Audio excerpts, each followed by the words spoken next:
놀라셨죠? 제가 또 나와서 10분 기도만 하고 안 나올 줄 알았는데 또 나왔습니다.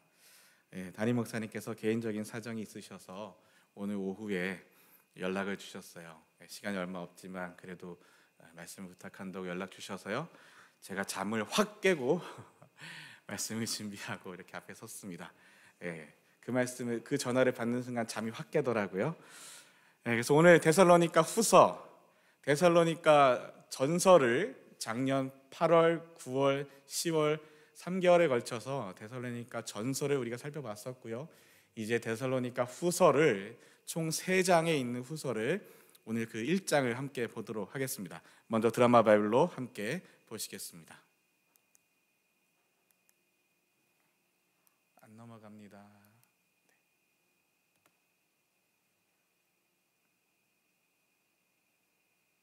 데살로니가 후서 제1장. 바울과 실루아노와 디모데는 하나님 우리 아버지와 주 예수 그리스도 안에 있는 데살로니가인의 교회에 편지하노니, 하나님 아버지와 주 예수 그리스도로부터 은혜와 평강이 너희에게 있을지어다. 형제들아, 우리가 너희를 위하여 항상 하나님께 감사할지니 이것이 당연함은 너희의 믿음이 더욱 자라고 너희가 다 각기 서로 사랑함이 풍성함이니, 그러므로 너희가 견디고 있는 모든 박해와 환난 중에서 너희 인내와 믿음으로 말미암아 하나님의 여러 교회에서 우리가 친히 자랑하노라. 이는 하나님의 공의로운 심판의 표요, 너희로 하여금 하나님의 나라에 합당한 자로 여김을 받게 하려 함이니, 그 나라를 위하여 너희가 또한 고난을 받느니라. 너희로 환난을 받게 하는 자들에게는 환난으로 갚으시고, 환난을 받는 너희에게는 우리와 함께 안식으로 갚으시는 것이 하나님의 공의시니, 주 예수께서 자기의 능력의 천사들과 함께 하늘로부터 불꽃 가운데 나타나실 때 하나님을 모르는 자들과 우리 주 예수의 복음에 복종하지 않는 자들에게 형벌을 내리시리니, 이런 자들은 주의 얼굴과 그의 힘의 영광을 떠나 영원한 멸망의 형벌을 받으리로다. 그날에 그가 강림하사 그의 성도들에게서 영광을 받으시고 모든 믿는 자들에게서 놀랍게 여김을 얻으시리니, 이는 우리의 증거가 너희에게 믿어졌습니다. 이러므로 우리도 항상 너희를 위하여 기도함은 우리 하나님이 너희를 그 부르심에 합당한 자로 여기시고 모든 선을 기뻐함과 믿음의 역사를 능력으로 이루게 하시고, 우리 하나님과 주 예수 그리스도의 은혜대로 우리 주 예수의 이름이 너희 가운데서 영광을 받으시고 너희도 그 안에서 영광을 받게 하려 함이라. 아멘.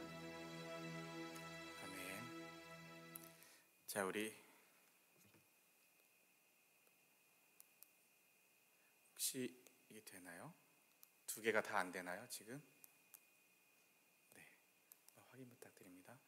자, 우리 데살로니가 후서 1장 우리 함께 교독하실 때에 제가 먼저 읽고 그다음에 여러분이 함께 읽겠습니다. 제가 먼저 봉독합니다.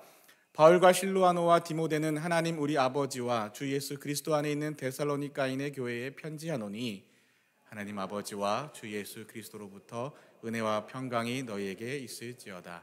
형제들아, 우리가 너희를 위하여 항상 하나님께 감사할지니 이것이 당연함은 너희의 믿음이 더욱 자라고 너희가 다 각기 서로 사랑함이 풍성함이니, 그러므로 너희가 견디고 있는 모든 박해와 환난 중에서 너희 인내와 믿음으로 말미암아 하나님의 여러 교회에서 우리가 친히 자랑하노라.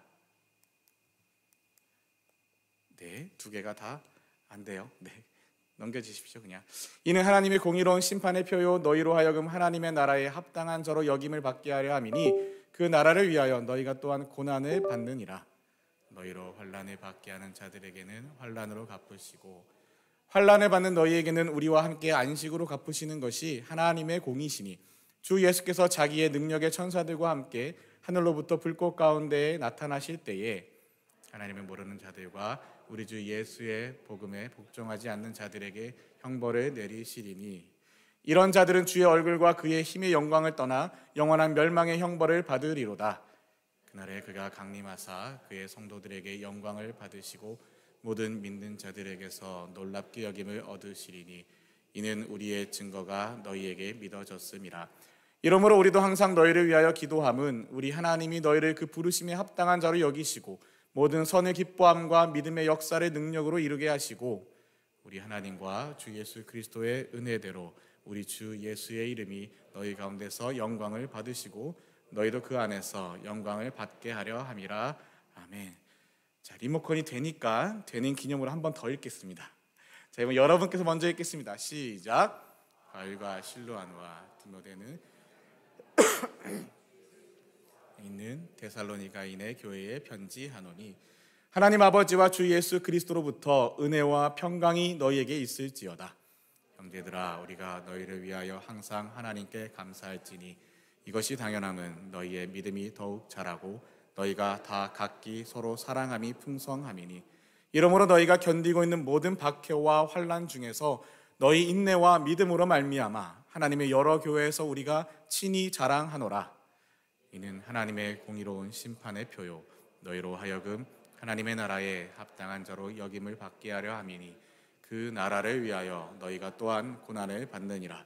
너희로 환난을 받게 하는 자들에게는 환난으로 갚으시고 환난을 받는 너희에게는 우리와 함께 안식으로 갚으시는 것이 하나님의 공이시니 주 예수께서 자기의 능력의 천사들과 함께 하늘로부터 불꽃 가운데에 나타나실 때에 하나님을 모르는 자들과 우리 주 예수의 복음에 복종하지 않는 자들에게 형벌을 내리시리니 이런 자들은 주의 얼굴과 그의 힘의 영광을 떠나 영원한 멸망의 형벌을 받으리로다.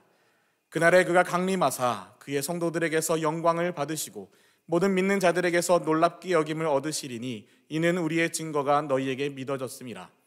이러므로 우리도 항상 너희를 위하여 기도함은 우리 하나님이 너희를 그 부르심에 합당한 자로 여기시고 모든 선을 기뻐함과 믿음의 역사를 능력으로 이루게 하시고 우리 하나님과 주 예수 그리스도의 은혜대로 우리 주 예수의 이름이 너희 가운데서 영광을 받으시고 너희도 그 안에서 영광을 받게 하려 함이라. 아멘. 감사합니다. 우리 저와 여러분 이 시간에 데살로니가 후서 1장을 벌써 2번이나 읽으셨습니다. 한 번 들으셨고 2번 읽으셨습니다.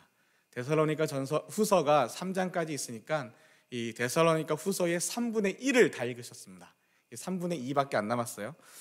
자, 이제 후서를 들어가려고 하면 전서가 무슨 내용인지를 다 기억을 하시겠죠? 하시죠? 네, 저도 내가 전서를 언제 설교했었지? 저도 까먹고 있었는데 여러분이 얼마나 기억하시겠습니까? 작년 8월, 9월, 10월에 걸쳐서 데살로니가 전서 5장까지 1, 2, 3, 4, 5장을 함께 나눴었는데요. 기억이 안 나시는 분들은 이참에 유튜브에서 PAPC 라이브를 검색하셔서 구독과 좋아요, 알림 설정을 하신 후에 그 다음에 하시고 난 다음에 작년 8월, 9월, 10월을 뒤져보시면 아마도 나올 겁니다. 안 나오면 말고요. 자, 잠깐 복습을 간단하게 해드리면 데살로니가 전서를 쓴 사람, 이 편지를 보내는 사람은 바울과 실로아노와 디모데가 항상 데살로니가 전서 1장 1절에 누가 보내는지, 누가 이 편지를 받는지가 기록되어 있고 오늘 후서도 오늘 읽으신 바와 같이 보내는 사람과 받는 사람이 기록되어 있습니다. 편지이기 때문에 보내는 사람, 받는 사람을 아시고 보시는 게 좋고요. 받는 사람, 데살로니가 교회의 교인들이 받습니다. 이 데살로니가 전서 1장, 2장, 3장, 4장, 5장의 주요한 내용들이 어떤 게 나오냐면 믿음의 행함, 사랑의 수고, 소망의 인내, 그로 인하여 복음을 살아내는 복음의 삶, 이 네 가지가 데살로니가 전서 1장에 나오는 귀한 내용들이고요. 그리고 2장부터 3장, 4장, 5장에 걸쳐서 고난과 핍박에 대한 이야기들, 그리고 하나님을 기쁘시게 하는 삶을 살아야 한다라는 이야기들, 하나님 앞에서 거룩해야 된다, 순결해야 된다, 특별히 성적인 문란에 대하여 거룩하게 순결하게 하나님 앞에 드려져야 된다라는 이야기, 그리고 재림을 기다리는 성도가 어떻게 살아야 하는지 그 삶의 자세에 대해서 5장에서 특별히 강조하고 있고, 그러나 그 재림에 대한 내용이 1장에도 2장에도 3장, 4장, 5장에 골고루 들어가 있는데 마지막 5장에서 그것에 대한 결론이 딱 맺어지게 됩니다. 그래서 데살로니가 전서의 크게 두 가지의 주제를 뽑으라고 한다면 고난과 재림이에요. 고난 가운데 있는 성도들이 어떻게 살아야 하는가, 어떻게 하나님의 자녀로 복음의 삶을 살아야 하는가, 하나님을 기쁘시게 하는 삶을 살아야 하는가, 그것이 바로 믿음의 행함이요 사랑의 수고요 소망이 있네. 믿음은 말이 아니라 행하는 거고, 사랑은 그냥 내가 사랑한다라고 생각하는 감정이 아니라 사랑하기 때문에 내가 아낌없이 수고하는 것이고, 소망은 내가 믿습니다, 소망합니다라는 나의 체면이 아니라 정말 소망하기 때문에 고난과 핍박 속에서도 쓰러지지 않고 인내하고 버티는 것. 사랑, 믿음, 사랑, 소망, 복음, 고난, 핍박, 재림, 이것이 데살로니가 전서의 이야기였습니다. 왜 이런 이야기들을 사도 바울이 데살로니가에 보내는 편지에서 이런 이야기를 다루었을까요? 당연하죠. 데살로니가 교회가 이런 어려움을 겪고 있으니까. 전혀 고난도 없고 전혀 핍박도 없는 교회에 고난 가운데 인내하십시오, 이런 이야기를 할 이유가 없지 않습니까? 이런 내용이 있다는 얘기는 그 교회의 교인들이, 그 교회가 지금 고난이 있고 핍박이 있고 재림을 기다리고 있고 재림에 대한 거짓 선지자들의 이야기가 있고 막 이렇게 혼란과 어두움 가운데 있다, 그런 상황이기 때문에 이 내용들을 말씀하신 겁니다. 자, 복습은 여기까지. 그럼 이제 데살로니가 후서를 들어가야 되는데요, 후서가 3장으로 되어 있다고 말씀드렸습니다. 1장, 2장, 3장, 이 전체의 그림이 어떻게 그려지는지 먼저 바이블 프로젝트의 영상으로 함께 보고, 그리고 오늘 1장을 보시겠습니다. 함께 보시죠. 데살로니가 후서. 바울은 데살로니가 전서를 쓴 지 얼마 지나지 않아 데살로니가 그리스도인들의 소식을 듣게 되는데요, 그가 전서에서 다뤘던 문제들이 여전히 존재할 뿐 아니라 오히려 악화됐다는 소식이었죠. 박해는 더 심해졌고 방송 화면을 넓게 데살로니가 잡아주세요. 그리스도인들은 예수님의 재림에 대해 혼란과 불안을 느끼고 있었습니다. 그래서 바울은 이 교회가 당면한 세 가지 문제를 다루기 위해 세 부분으로 구성된 이 짧은 서신을 보내게 되었습니다. 맨 먼저 바울은 계속 박해를 겪고 있는 그들에게 소망을 전합니다. 그런 다음 다가올 주의 날에 관해 명쾌하게 설명해 줍니다. 마지막으로 게으른 자들, 곧 정상적으로 일하기를 거부하는 사람들을 향해 매우 구체적인 권면을 합니다. 그리고 각 부분을 짧은 마무리 기도로 마침으로써 분명하게 구분합니다. 바울은 데살로니가 교인들의 꾸준한 믿음과 사랑, 그리고 특히 그들의 인내로 인해 하나님께 감사드리는 기도로 서신을 엽니다. 그는 이 그리스도인들에 대한 그리스인과 로마인, 그리고 심지어 유대인 이웃들로부터의 박해가 더 심해지고 있다는 것을 알게 됐는데요, 바울은 폭력적인 핍박에 직면한 종교적 소수인 이 그리스도인 공동체가 심해지는 박해 때문에 예수님을 포기하지는 않을까 걱정했습니다. 그래서 그는 전서에서 그랬듯이 예수님과 관련됐다는 이유로 받는 고난은 바로 하나님 나라에 동참하는 방법이라는 사실을 그들에게 상기시킵니다. 예수님은 십자가에서 고난받으심으로 왕의 보좌에 앉으셨습니다. 그래서 그분을 따르는 자들은 예수님의 비폭력과 끝까지 인내하신 본을 따름으로써 그들이 세상에 승리했음을 보여줄 것입니다. 바울은 또한 이게 영원하지 않을 것을 상기시킵니다. 예수님이 재림하실 때 그분은 그들을 핍박하고 무고한 피를 흘리게 했던 자들을 공의로 심판하실 것입니다. 구체적으로 그는 그들이 주님의 얼굴과 주님의 권능의 영광에서 떨어져 나가 멸망하는 형벌을 받을 것이라고 말합니다. 여기서 바울은 예수님을 거절한 자들의 최후에 대해 추측하지 않습니다. 다만 그들이 평생 예수님과 전혀 관계없이 살기 원했으니 결국 원하던 대로 그들의 창조주여 왕이신 분과 아무런 관계가 없게 될 것이라고 말할 뿐이죠. 바울에게 이는 궁극적인 비극을 뜻하는데요, 모든 생명과 사랑의 원천이신 예수님으로부터의 분리를 택하는 것은 자기 파멸을 자초하는 일이기 때문이죠. 그는 이 생각을 맺으면서 하나님께서 그들의 고난을 사용하셔서 내면 깊은 곳의 성품을 변화시킴으로써 예수님의 이름이 그들의 삶을 통해 영광받으시길 기도합니다. 그 후 바울은 다음 부분에서 예수님의 재림과 주의 날에 관한 구체적인 문제를 언급합니다. 당시 데살로니가 교회 공동체 안에는 바울의 이름으로 잘못된 정보를 퍼뜨리는 사람들이 있었는데, 그들은 인간의 악에 대한 하나님의 최후 심판, 즉 주의 날이 이미 그들에게 임했다고 가르쳤습니다. 게다가 이들은 아마도 종말의 때와 시기를 예견하고 다니면서 다른 그리스도인들을 두렵게 만들었던 것 같습니다. 그도 그럴 것이 극심한 박해 탓에 취약해진 그들은 예수님이 한밤중의 도적같이 이미 재림하셨다는 주장에 쉽게 흔들리고 있었습니다. 그들은 뒤에 남겨졌다, 예수님이 데살로니가 교인들을 고난 가운데 버려두셨다, 이런 말들은 바울을 정말 화나게 했는데 이는 그의 가르침을 곡해하는 것이었죠. 예수님의 재림은 결코 두려움이 아니라 오히려 소망과 확신을 주어야 합니다. 바울은 그가 데살로니가에 있을 때 그들에게 예수님의 재림에 대해 가르쳤던 모든 것들을 상기시킵니다. 그리고 여기에서 짧게 요약해 줍니다. 사실 너무 짧죠.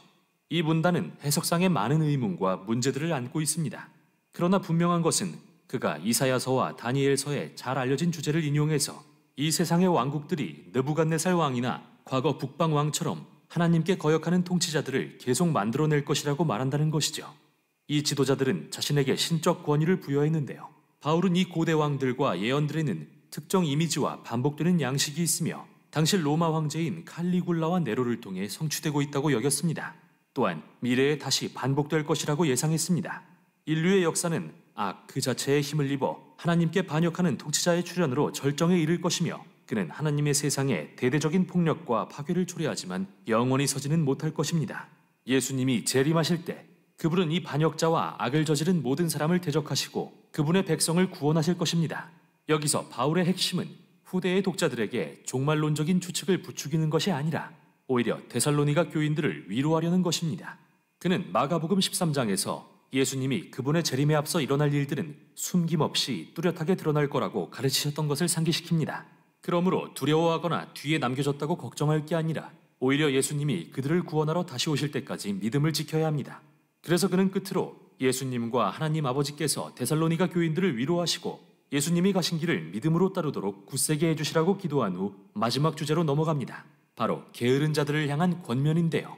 이들은 단순히 나태한 게 아니라 무책임하고 스스로 일해서 자기 먹을 것 마련하기를 거부했으며 그 결과 무질서한 생활을 영위하던 사람들을 가리키죠. 바울은 사실 전서에서도 이 문제를 언급했는데 그 후 상황이 악화한 것으로 보입니다. 이 교회의 몇몇 사람이 왜 일하기를 거부했는지 정확한 이유는 알 수 없는데요. 어쩌면 이는 앞서 다룬 종말의 문제와 관련이 있을 수 있습니다. 일부 사람들이 예수님이 곧 재림하실 거로 생각한 나머지 생업을 그만두고 일상생활을 포기했을 가능성이 있습니다. 그러나 그보다는 바울이 이 문제를 후견 제도라 불리는 로마의 문화적 관습과 연관지어 언급했을 가능성이 더 큽니다. 이는 도시에 사는 가난한 사람이 부유한 사람의 피후견인, 즉 일종의 하수인이 되는 제도로서 그들은 후견인이 가끔 베풀어주는 도움에 의지해 살아가는 대신에 많은 조건을 감수해야 했습니다. 때로는 후견인의 도덕적으로 타락한 생활 방식에 가담해야 했고 그 수입이 일정치 않은 것은 말할 필요도 없었죠. 따라서 바울이 무절제하게 살면서 일은 하지 않고 남의 일에 참견만 하는 자들이 있다라고 한 것은 아마도 이들을 가리켜서 했던 말로 보입니다. 이에 바울은 자신이 그들과 함께 있을 때 보여주었던 본을 다시 생각나게 하는데요. 그는 데살로니가 교인들에게 돈을 요구하지 않았으며 그들을 자비량으로 섬기기 위해서 자기 손으로 애써 일해 스스로 생활을 꾸렸죠. 그가 말하는 바람직한 모습은 이것입니다. 예수님을 따르는 자는 예수님의 자기 희생의 사랑을 본받아 열심히 일해 자기 필요를 채우고 다른 이들에게도 유익이 되는 삶을 살아야 합니다. 그는 서신을 마치면서 하나님께 혼란과 고난의 한가운데 처해 있는 그들에게 메시아이신 주 예수를 통해 평강 주시기를 구하는 마지막 기도를 드립니다. 데살로니가 교회에 보낸 이 짧은 서신은 초기 그리스도인들이 가진 예수님의 재림에 대한 믿음과 최후 심판에 대한 소망을 볼 수 있게 도와줍니다. 이런 생각들은 종말의 때를 추측하도록 조장하려는 의도가 아니었습니다. 도리어 이러한 확신은 특히 극심한 반대에 부딪혀 핍박받는 그리스도인들에게 소망을 주었으며 예수님에 대한 믿음과 헌신을 고취했습니다. 이렇게 이 서신은 핍박을 받든 안 받든 후대의 그리스도인들에게 당신이 소망하는 것이 당신이 살아갈 이유를 좌우한다는 사실을 상기시켜줍니다. 이게 바로 데살로니가 후서가 전하는 내용입니다. 자, 이게 바로 데살로니가 후서가 전하는 내용이랍니다.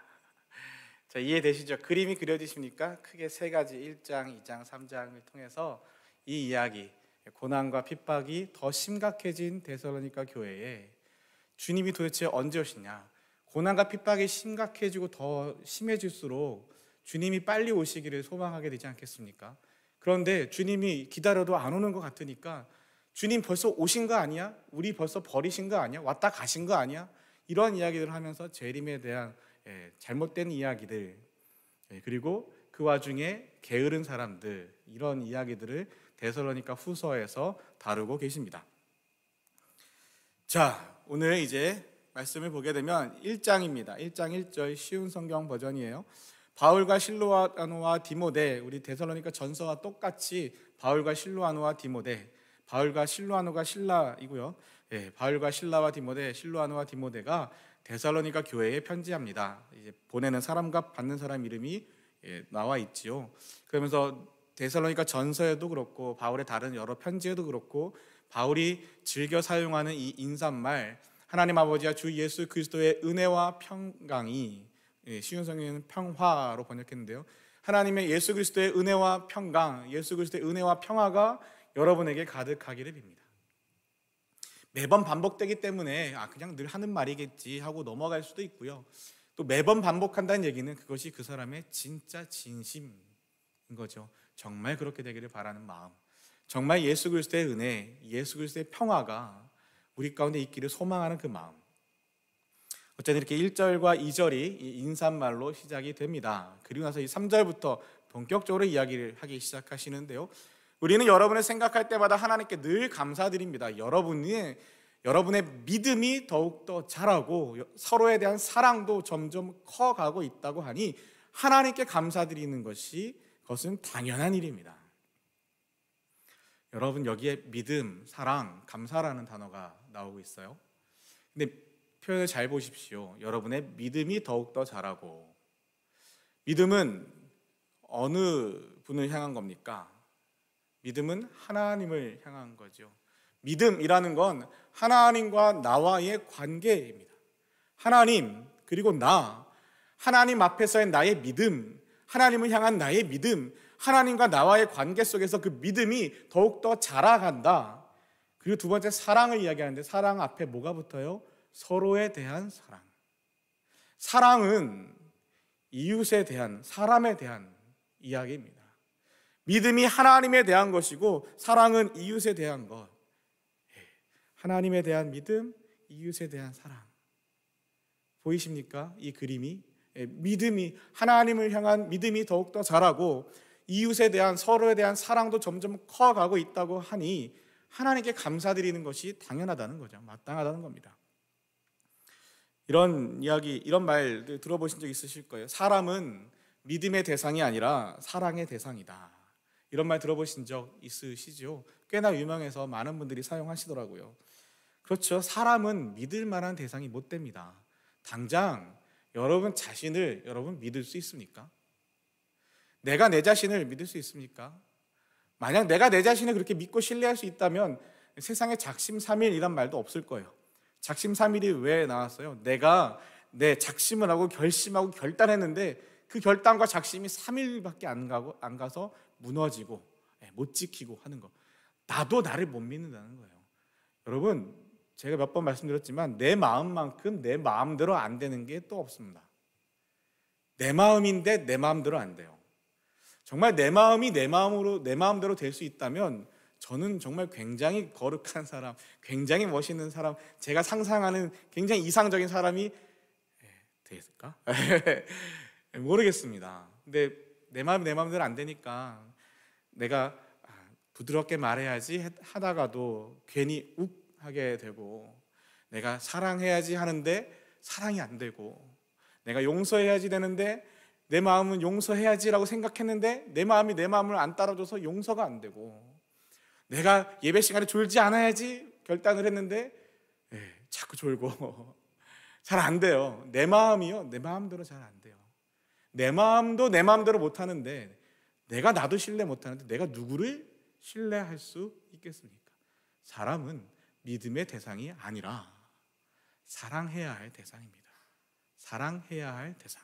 그래서 오늘 이 3절 말씀에 여러분의 믿음, 하나님을 향한 그 믿음이 더욱더 자라고, 이 믿음에는 사람에 대한 말이 없어요. 이것은 오히려 그 앞에 하나님에 대한 믿음이 더욱더 자라고, 괄호가 들어가는 게 좀 더 이해가 좋습니다.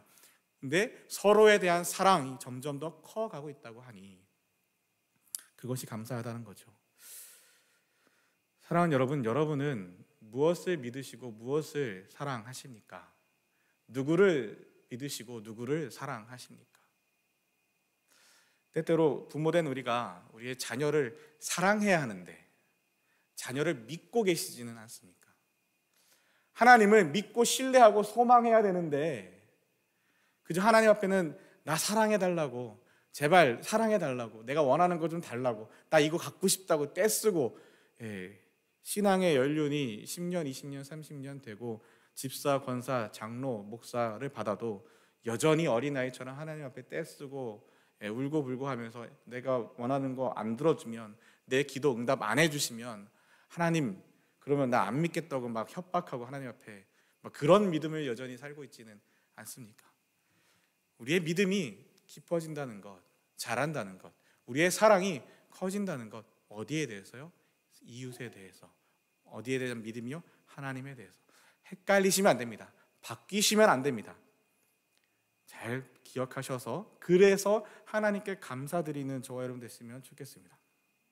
그런데 문제는요, 이 데살로니가 교회에 이 성도들이 그럼에도 불구하고 믿음이, 하나님에 향한 믿음이 점점점 신실해지고 성숙해지고 이웃에 대한 사랑도 점점 커가고 있고, 그것이 정말 감사할 일임에도 불구하고, 그러함에도 불구하고 여전히 핍박이 있고 여전히 고난이 있고, 오히려 핍박이 더 심해지고 고난이 더욱 많아지고, 아니 하나님을 믿는데, 이웃을 사랑하는데, 하나님 앞에 나와 예배하는데, 기도하는데, 말씀 보는데, 말씀대로 순종하며 사는데 여전히 나의 삶의 형편은 형편없고, 여전히 나의 비즈니스는 엉망이고, 여전히 나의 관계는 어렵고, 여전히 나의 고난과 핍박은, 이 문제들은 해결될 기미가 보이지 않는, 여러분 그때에도 믿음을 지키시겠습니까? 우리 매일 새벽마다 기도할 때 환우들을 위해서 기도해요. 마지막에 환우들을 위해서 기도하는데, 그 기도 명단, 기도에 들어가는 분들의 숫자가 어느 순간부터 줄지를 않습니다. 한 분이 회복되는 것 같으면 두 분이 들어오고요, 한 분이 더 이상 기도 안 해주셔도 됩니다 하고 빼면 어느샌가 또 두 분, 한 분, 두 분, 세 분이 들어와서 계속해서 줄간격을 줄여서 이름을 더 넣어야 되는 그런 상황입니다. 어떤 분은 제가 오기 전부터 기도 명단이 있던 분인데 여전히 오늘도 기도하고 있습니다. 수년이 지나도록, 제가 온 지가 벌써 5년이 되었거든요. 수년이 지나도록 여전히 그 기도 명단에서 내려오지 못하고 계속해서 기도해야 하는 분들이 있습니다. 그런데 더 안타까운 것은, 그러하다가 우리가 기도하고 우리가 그렇게 하나님 앞에 간구했는데도 불구하고 하나님이 데려가시는 분들도 계시지요. 하나님이 거두어 가시는 생명들도 있습니다. 여전히 내 형편과 상황은 해결될 기미가 보이지 않을 때, 예수 믿으면 뭔가 일이 잘 풀릴 것 같고, 가끔 새벽 예배 설교하다 보면 안 보이던 분들이 가끔 보이실 때가 있어요.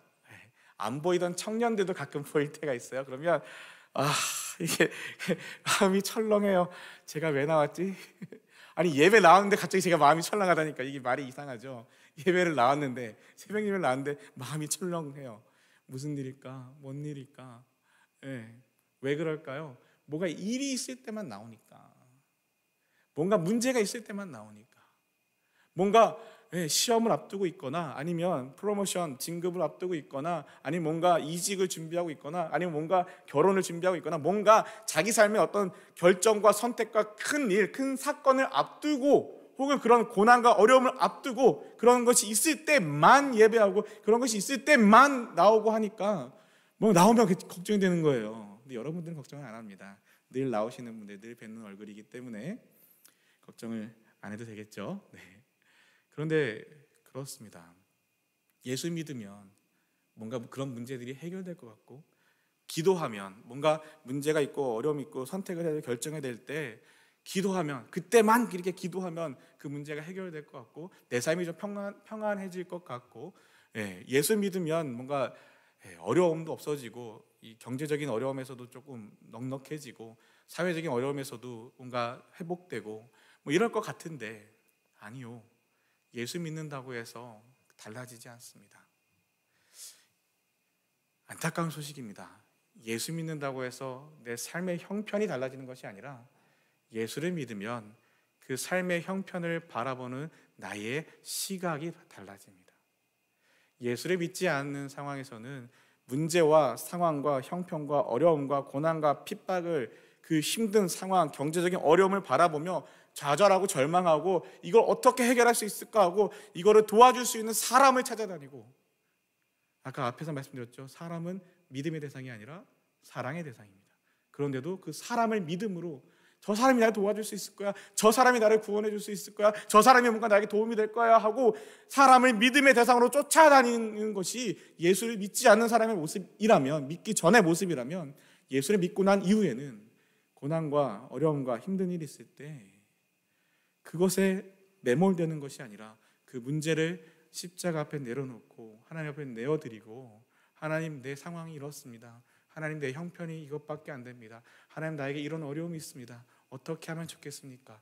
하나님께 내어드리고 하나님께 맡겨드리고 하나님이 주시는 평안을 얻는 것, 그래서 내 삶이 여전할지라도 그 가운데 기쁨을 누리고 여전히 어려울지라도 그 가운데 평안을 누리는 것, 그것이 진짜 예수 믿는 사람의 복인 것입니다. 이 데살로니가 교회가 4절에 우리는 여러분이 심한 핍박을 받고 많은 어려움을 겪으면서도 믿음을 굳게 지키고 있는 것을 다른 교회에 자랑하였다, 사도 바울이 이렇게 이야기하고 계십니다. 무엇을 자랑했다고요? 믿음을 지키고 있는 거예요. 어떤 가운데 믿음을 지켰다고요? 잘 먹고 잘 살고 만사가 형통하고 일이 잘 풀리고 비즈니스가 잘 되고 교회가 사람들이 차고 넘치고 잘 되는 것을 자랑했다고요? 아니요. 핍박을 받음에도 불구하고, 어려움이 여전함에도 불구하고, 여전히 나의 삶의 형편은 힘들고 어려움에도 불구하고, 그러함에도 불구하고 믿음을 포기하지 않는 것, 하나님을 향한 믿음이요, 사람을 향한 믿음이 아니라 하나님을 향한 믿음 말이죠. 믿음은 하나님에게로, 사랑은 이웃에게로, 그렇게 믿음을 굳게 지키고 있는 것을 자랑하였다라고 이야기합니다. 이 부분에서 우리 한번 짚고 넘어가면 좋겠습니다. 여러분은 무엇을 자랑하십니까? 여러분은 친구를 만나거나 아니면 다른 교회 교인들을 만나거나 아니면 뭐 순원들끼리 술모임을 하시거나 친교를 하시거나 아니면 뭐 비즈니스에서 사람들을 만나거나 하실 때 혹시 이렇게 얘기하시다가 뭘 자랑하십니까? 요새 가끔 이제 손주 자랑을 하시는 분들이 계세요. 전화기에 이제 손주 사진을 넣어가지고 저한테 친교실에 갔는데, 목사님, 손주 자랑은 돈을 내고 자랑하라는 건데 제가 지금 캐시가 없어서 그냥 자랑할게요 이러면서 캐시가 없다는 걸 꼭 강조하시고 그냥 사진을 막 들이대세요. 그래서 보여주세요. 그러면 이쁘죠 막 이렇게, 마치 제가 이쁘단 말 안 하면 큰일 날 것처럼 이쁘죠 이렇게 얘기를 하세요. 진짜 이쁘죠. 아기들은 참 예쁩니다. 근데 아기들을 자랑하세요. 좋죠. 자랑합니다. 또 무엇을 자랑하십니까? 좋은 집을 사신 걸 자랑하시겠습니까? 좋은 차를 타시는 걸 자랑하시겠습니까? 건강한 걸 자랑하시겠습니까? 자녀들을 자랑하시겠습니까? 아니면 외모를 자랑하시겠습니까? 부끄럽습니다. 손을 내려야죠. 뭘 자랑하시렵니까? 여러분, 그리고 평안교회를 자랑하실 때 뭘 자랑하시겠습니까? 우리 개인의 자랑 말고요, 교회를 자랑하실 때 뭘 자랑하고 싶으십니까?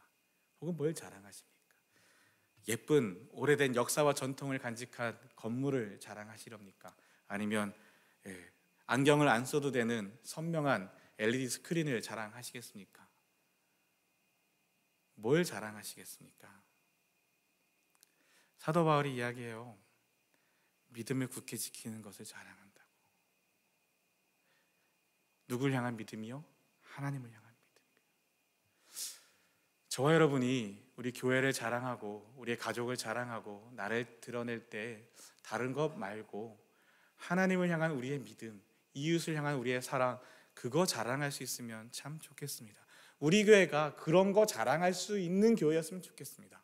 우리 평안교회가 좋은 건물, 맛있는 식사, 화려한 시설들, 교육부에 잘된 시스템, 이런 거 말고, 물론 중요합니다. 그런 거 필요 없다는 게 아니라 중요합니다. 그런데 진짜 하나님 앞에서 자랑이 되는 건 뭐냐면, 고난과 핍박 속에서도 믿음을 포기하지 않는 것, 하나님을 향한 소망을 포기하지 않는 것, 이웃을 향한 사랑을 포기하지 않는 것, 내 것을 나누어 주는 것을 아까워하지 않는 것, 그것이 정말 자랑될 수 있으면 좋겠습니다. 그러면 하나님도 기뻐하시지 않겠습니까? 그러면 하나님도 우리를 자랑스러워하시지 않겠습니까? 하나님의 자랑이 되는 교회, 하나님의 자랑이 되는 성도, 하나님의 자랑이 되는 평안교회 되면 정말 좋겠습니다. 이어서 5절 말씀입니다. 이 모든 것이 하나님께서 바르게 심판해 주시는 것을 증언하고 있습니다. 하나님께서 여러분이 고난 겪는 것을 통해 하나님 나라에 들어갈 자격을 얻게 하십니다. 자, 이 부분 5절의 말씀이 이제 데살로니가 전서, 이 먼저 보낸 편지 2장 3장에 이어서 나오는 내용인데요. 거기서 뭐라고 이야기하냐면 여러분이 받는 그 고난이 예수 그리스도의 십자가의 고난에 동참하는 것입니다 라고 이야기를 합니다. 네, 맞죠. 우리가 예수님 때문에 받는 고난, 내 잘못 때문에 받는 고난 말고요, 나의 어리석음 때문에 당하는 그런 거 말고요, 예수 믿는 것 때문에 당하는 고난은 예수 그리스도의 십자가에 동참하는 거죠. 예수 믿는 사람이 누굽니까? 예수님을 따르는 사람입니다. 예수님을 따른다는 건 뭡니까? 예수님을 닮는다는 겁니다. 예수님의 말씀에 순종한다는 겁니다. 예수님이 어떻게 사셨습니까?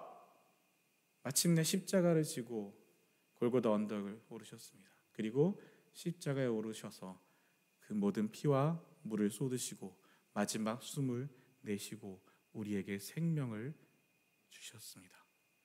자기의 생명을 내어주시고 우리에게 진짜 생명을 주셨습니다. 그게 예수님의 삶이었습니다. 예수님의 삶이 5,000명을 먹이는 풍성한 삶. 예수님이 떡이 많고 돈이 많아서 5,000명을 먹였습니까? 아니잖아요. 하나님을 믿고 신뢰하기 때문에, 이웃을, 그 백성들을 사랑하기 때문에 먹일 수 있었고, 입힐 수 있었고, 고칠 수 있었고, 살릴 수 있었습니다. 믿음과 사랑, 그 주님의 마지막 걸음은 십자가였습니다. 이 땅에서의 마지막은 십자가였습니다.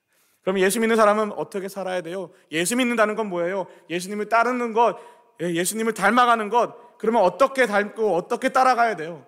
마침내 우리의 생명이 다른 누군가에게 생명으로 전해질 수 있도록, 나의 삶이 다른 누군가에게 복음의 씨앗으로 전달될 수 있도록, 나의 온 삶을 통하여, 나의 존재를 통하여 그 누군가에게 하나님의 사랑이 전해지고 복음이 전해지고 하나님의 나라가 이루어질 수 있도록 내가 드려지는 것, 그리고 그것을 아까워하지 않는 것. 죽게 아끼지 않는 자에게 하나님이 일하신다고 우리 찬양하였던 것처럼 그렇게 사는 것이 정말 우리가 예수를 믿고 따르는 삶이지 않겠습니까? 그런 사람들에게 이야기하십니다. 하나님 나라에 들어갈 자격을 얻었다. 그것이 하나님 나라에 들어갈 자격이랍니다.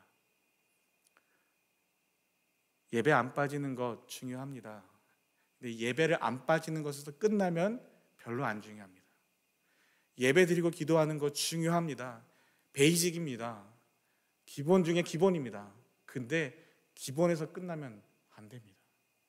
예배를 드리고 그 예배를 사는 것, 기도를 드렸으면 믿고 살아내는 것, 말씀을 들었으면 그 말씀을 나의 삶으로 살아내고 증거하는 것, 그럴 때 하나님 나라에 들어갈 자격을 얻게 된다 말씀하고 계십니다.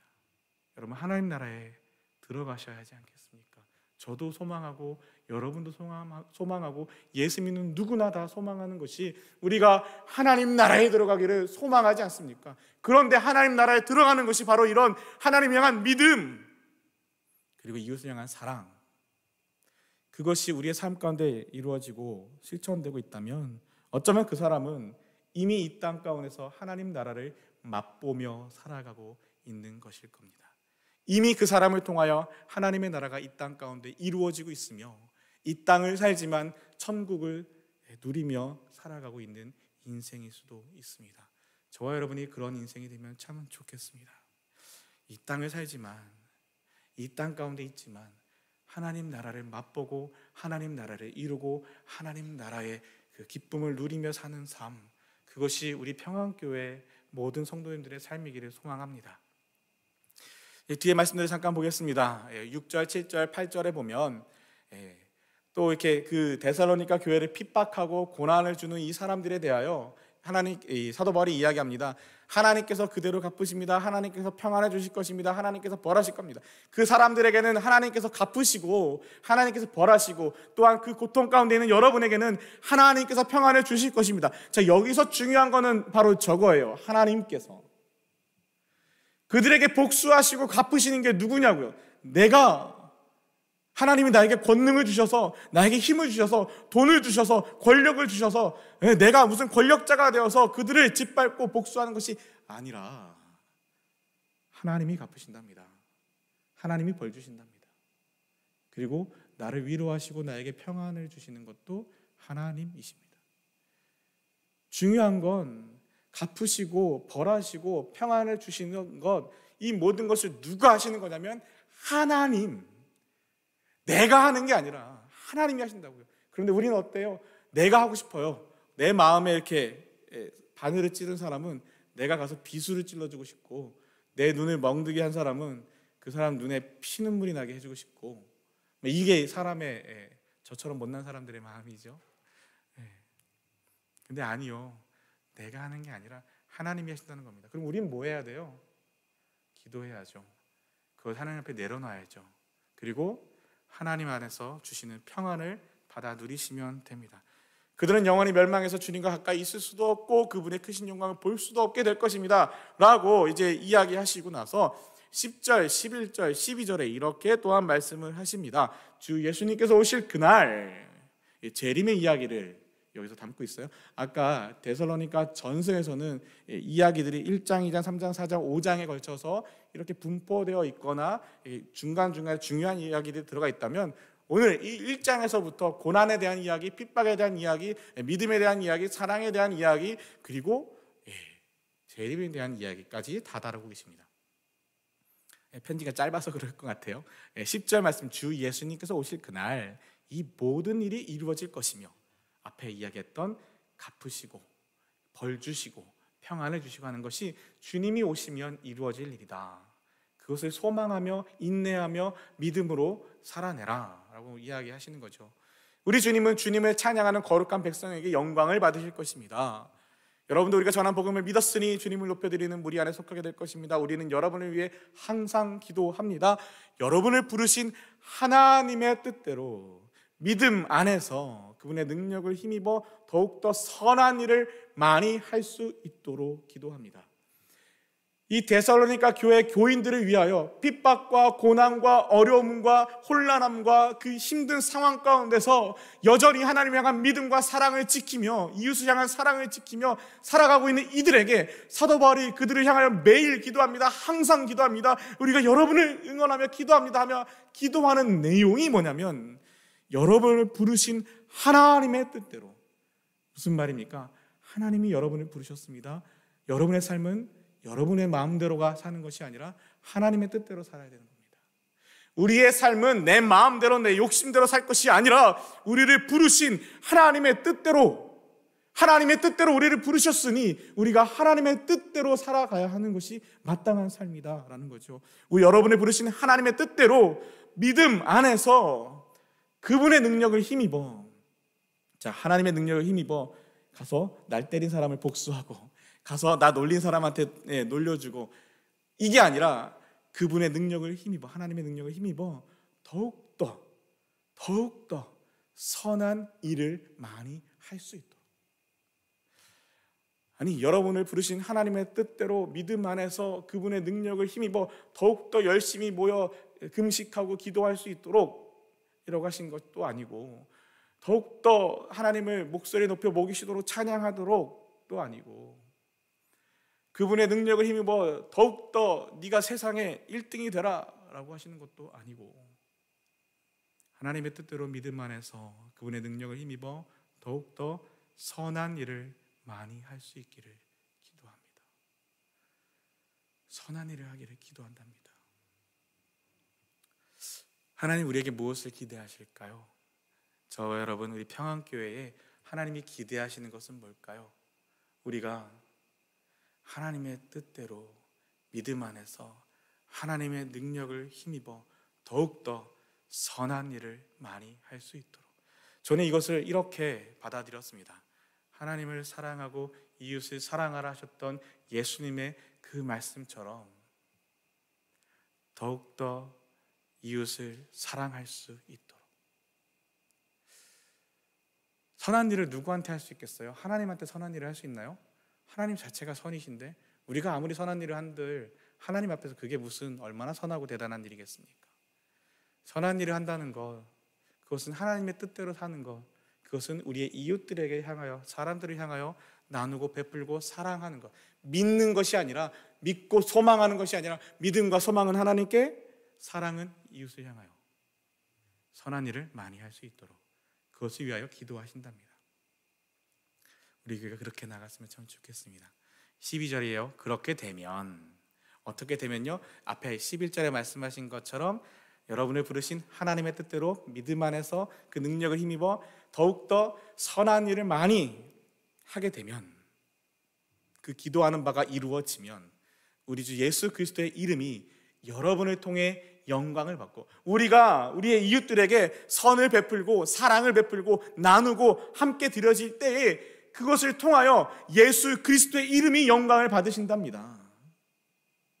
우리가 모여서 예배할 때만 주님이 영광 받으시는 것이 아니라, 우리가 통성으로 기도할 때만 하나님 영광 받으시는 것이 아니라, 그때도 영광 받으시지만 정말 우리의 삶을 통하여 우리가 나누고 베풀고 함께 드려질 때 우리의 이웃들에게 사랑을 전하고 선한 일을 많이 할수록 예수 그리스도의 이름이 우리를 통하여 영광을 받으시고 우리도 그리스도 안에서 영광을 누리게 될 것입니다.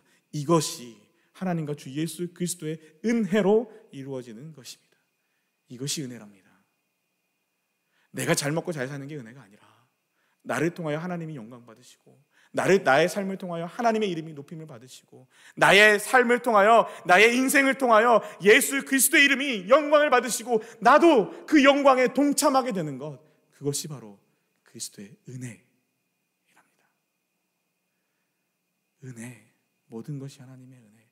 우리 작년에 연말에 얼마나 많이 찬양했습니까? 은혜.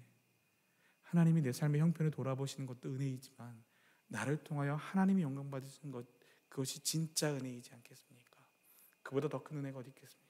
우리가 만약 그 은혜에 동참할 수만 있다면, 그 하나님의 은혜의 그 기쁨, 그 영광의 기쁨을 우리도 누릴 수만 있다면 얼마나 그 은혜가 풍성하겠습니까? 어떻게 하면 그럴 수 있을까요? 내가 온전히 통로로 쓰임받을 때, 내가 도구로 쓰임받을 때 그럴 수 있습니다.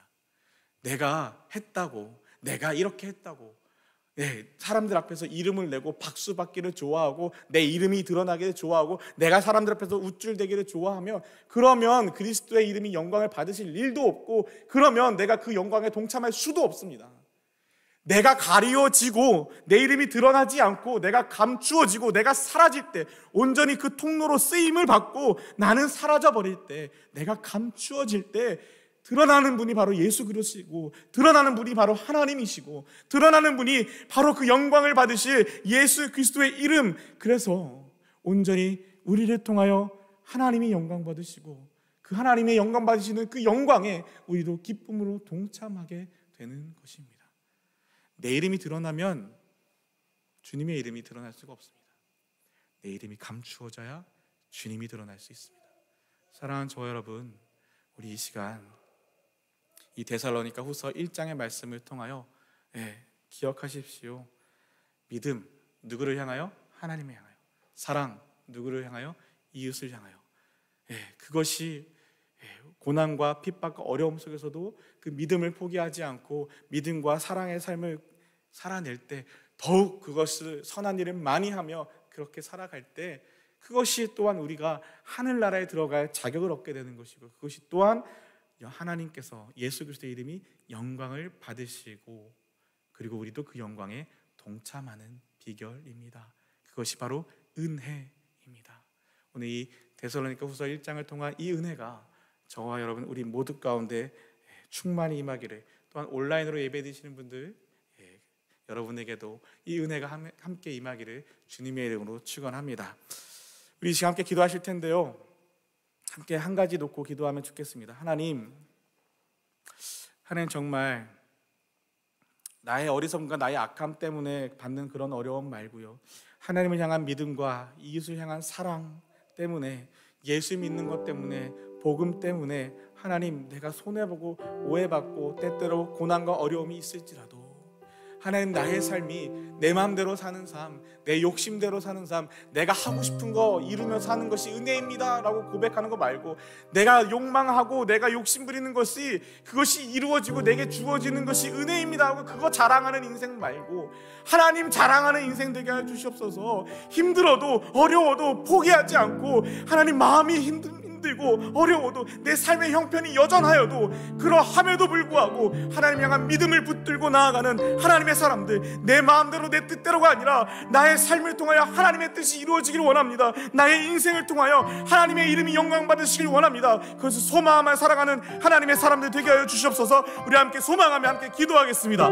사랑의 하나님, 이 시간 주님 앞에 기도하며 소망하며 나아갑니다. 하나님, 정말 예수 믿는 우리, 이 하나님을 사랑하는 우리 평안의 모든 성도들 정말 소망하오니 하나님의 이름을 높이며 살아가는 하나님의 사람들 되게 하여 주시옵소서. 하나님, 때때로 하나님을 향한 믿음이 흔들릴 수 있습니다. 때때로 이웃을 향한 사랑을 포기하고 싶을 때가 있습니다. 손해보고 하나님 욕먹고 하나님 오해받고 하나님 내 삶에 여전히 어려운 형편과 상황 속에서 하나님 내려놓고 포기하고 싶을 때가 있을 수 있습니다. 하나님, 그러나 하나님이 우리를 포기하지 않으셨으니, 하나님 우리를 절대로 포기하지 아니하시니 하나님 우리도 하나님을 포기하지 않겠습니다. 하나님이 우리를 향한 비전을 포기하지 않으시니 우리도 하나님을 향한 뜻을 포기하지 않겠사오니 하나님, 우리를 통하여 하나님의 이름이 영광받아 주시옵소서. 하나님, 우리의 이름은 온전히 감추어지고 우리의 삶은 온전히 감추어지고 하나님, 우리의 인생은 온전히 하나님께 드림바 되어서 하나님, 우리의 온 인생을 통하여 하나님의 이름만 영광 받으시고 예수 그리스도의 이름만 영광 받으시고 하나님의 뜻만 선포되어지며 하나님의 나라가 우리의 인생을 통하여 이 땅까지 선포되어지고 그 복음이 전하여질 수 있는 하나님의 사람들 되게 하여 주시옵소서. 하나님, 나를 포기하지 않으시니 나도 포기하지 않겠습니다. 하나님, 나를 끝까지 붙들어 주시니 나도 그 은혜 가운데 살겠습니다. 하나님, 우리와 함께하여 주시옵소서. 우리 함께 찬송하겠습니다. 환난과 핍박 중에도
이제는 우리 주 예수 그리스도의 은혜와 하나님 아버지의 끝이 없는 사랑과 성령 하나님의 감화 감동 교제 교통케 하심의 역사가 내 맘대로 사는 것이 아니라 하나님 뜻대로 살겠습니다.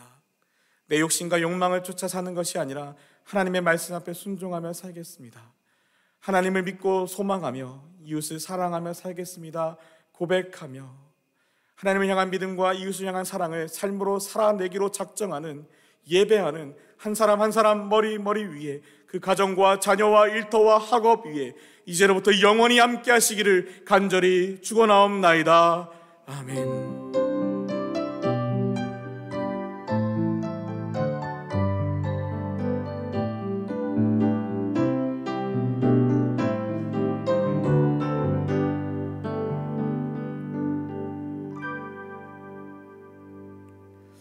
금요예배를 마쳤습니다. 그냥 가지 마시고 각자 가지고 나오신 기도의 제목들을 하나님 앞에서 기도하시다가 자유롭게 돌아가시면 좋겠습니다.